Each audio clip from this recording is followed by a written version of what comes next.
अस्सलामुअलैकुम वरहमतुल्लाहि वबरकातुहू। हकीम लियाकत अली खिची अपने चैनल तिब की दुनिया मुफरिद अदा के साथ। और आज का हमारा टॉपिक अतिबा हजरात के लिए है, मुआलजीन हजरात के लिए है, और इसका उन्वान है कि तिब में तहरीक, तहलील और तस्कीन ये क्या है, इसके क्या फ़वाइद हैं और इनसे एक मुआलिज क्या मदद ले सकता है। तो दोस्तों, ये टॉपिक जो है, ये लेक्चर जो है, ये अतिबा हजरात के लिए है।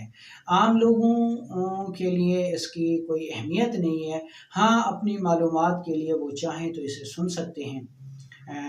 तो अपने टॉपिक की तरफ बढ़ने से पहले आपसे गुजारिश है कि अगर आपने हमारा ये चैनल सब्सक्राइब नहीं किया तो जल्दी से इसे सब्सक्राइब कर लें और साथ लगे घंटी के बटन को भी दबा दें, ताकि तिब व सेहत के मौजू पर हर नई आने वाली वीडियो आपको सबसे पहले मिल सके। तो दोस्तों, चलते हैं अपने टॉपिक की तरफ। दोस्तों, हर शोबे में कुछ इस्तिलाहात होती हैं जो कि उस शोबे के मखसूस अफराद को मदद फराहम करती हैं, और किसी एक लफ्ज़ की अदायगी से, किसी एक इस्तिलाह की अदायगी से वो उसका पूरा मफ़हूम जो है वो समझ जाते हैं। ठीक है। तो इसमें ये जो इस्तिलाहात हैं, तहरीक, तहलील और तस्कीन, ये कानून मुफरद आज़ा के मुआलजीन को बहुत ही मदद फराहम करती हैं। और जब कोई एक इस्तिलाह इस्तेमाल करता है जी कि फ़लाँ उज़्व में तहरीक है, तो उससे मुआलिज जो है वो सारी माहियत समझ लेता है। उसको पता चल जाता है कि किस उज़्व में तहरीक है, किस उज़्व में तहलील है और किस उज़्व में तस्कीन है। तो दोस्तों, ये इस्तिलाहात जो है वो कानून मुफरद अज़ा की मखसूस इस्तिलाहात हैं। अब कानून मुफरद अज़ा क्या है दोस्तों? कानून मुफरद अज़ा वो तिबी कानून है जिसमें मर्ज़ मुफरद उज़्व में तशख़ीस करके इलाज भी मुफरद उज़्व का किया जाता है, कानून मुफरद अज़ा कहलाता है। इस तरीके इलाज के मुजिद हकीम इनकलाब जनाब दोस्त मोहम्मद साबिर मुल्तानी साहिब रहमतुल्लाह अलैह हैं, और उनके नाम की निस्बत से इसे तिब साबिर भी कहा जाता है, सिंपल आर्गेनो भी कहा जाता है, नेचुरोपैथी भी इसको कहते हैं, और मशहूर व मारूफ नाम इसका कानून मुफरद अज़ा है। तो इसमें हकीम इनकलाब जनाब दोस्त मोहम्मद साबिर मुल्तानी साहिब रहमतुल्लाह अलैह ने तहरीक, तहलील, तस्कीन को एक तरीक़े इलाज के उन्वान में पेश किया है, जबकि तिब कदीम में जो है तहरीक, तहलील, तस्कीन उन मानों में किसी ने भी इनको इस पे तहकीक नहीं की, बल्कि सिर्फ़ अद्वियाती तौर पर इनकी तारीफ़ मिलती है जी कि तहरीक से मुराद वो चीज़ है जो मखसूस की तरफ दौरान खून को तेज़ कर दे, यानी सिर्फ अद्वियाती तौर पर उसमें हमें इसकी कुछ माहियत मिलती है, तारीफ़ मिलती है।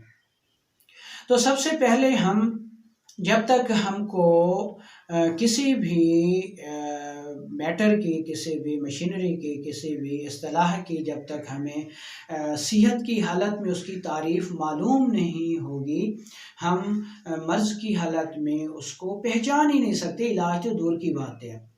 तो सबसे पहले हम आपको तहरीक, तहलील और तस्कीन की सेहत की हालत में बताएंगे, और उसके बाद हम आपको मर्ज़ की हालत में जो है आपको इसकी माहियत बयान करेंगे।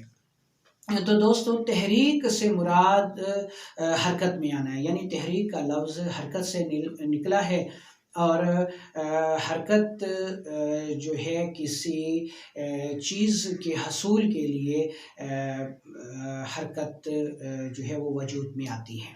तो इंसानी जिस्म में हम तहरीक की क्या जो है वो तारीफ़ कर सकते हैं। तो इंसानी जिस्म में हम तहरीक की ये तारीफ़ करते हैं कि ग़िज़ा के हसूल के लिए इंसानी जिस्म का हरकत करना तहरीक कहलाता है। यानी इंसानी जिस्म ग़िज़ा के हसूल के लिए जो हरकत करता है वो तहरीक कहलाती है। ठीक है। अब इंसानी जिस्म जब खुराक हासिल कर लेता है अपने आफ़ाल की बजा आवरी के लिए, तो वो जब खुराक को प्रोसेस करता है, हज़म करता है, तो इस खुराक से कुछ तो अच्छे अज्जा पैदा होते हैं, एनर्जी पैदा होती है जैसे इंसानी जिस्म अपने आफ़ाल को अदा करता है, और कुछ फुजला पैदा होता है। अब ये फुजला अगर जिस्म में रुक जाए तो साफ ज़ाहिर है कि जिस्म बीमार हो जाएगा। तो ये फुजला जिस अमल से इंसानी जिस्म से अखराज पाता है वो अमल तहलील कहलाता है। यानी तहलील का अमल उस वक्त तक हमारे लिए मुफीद है जब तक हमारे जिस्म में फासिद मवाद मौजूद है। अगर फासिद मवाद ना हो लेकिन तहलील का अमल जारी रहे तो फिर ये हमारे जिस्म के लिए बहुत नुकसानदेह है। अब तीसरा अमल है तस्कीन। दोस्तों, तहरीक में, हरकत में भी इंसानी जिस्म ने मेहनत की अपने ग़िज़ा के हसूल के लिए, ये मेहनत है। और तहलील के अमल में भी उसने मेहनत की, यानी फासिद मादे के अखराज के लिए। तो इन दोनों अफ़ाल की अदायगी के लिए उसने मेहनत की, तो वो थकावट का शिकार हो गया। अब अगर उसको आराम नहीं मिलेगा तो वो ज़्यादा अरसे तक अपनी कारकर्दगी को जारी नहीं रख सकेगा। इसलिए तस्कीन की हालत में इंसानी जिस्म जो है वो आराम व सुकून हासिल करता है। इंसानी जिस्म में अज़ाए रईसा 3 हैं, दिमाग है, दिल है और जिगर है। दिमाग एहसासात का मराकज़ है, दिल जो है वो हरकत का मंबा है, और जिगर व गुदर जो हैं वो तहलील के मराकज़ हैं। यानी ग़िज़ा को तहलील करते हैं, पकाते हैं, जिस्म के हर सेल को उसकी मुतल्लिका खुराक फराहम करते हैं और उसके बाद बनने वाले फासिद मादों को जिस्म से खारिज कर देते हैं। तो हमारे जिस्म में 3 ही अज़ाए रईसा हैं और उसकी मुनासबत से 3 ही ये फ़ेल हैं, तहरीक, तहलील, तस्कीन।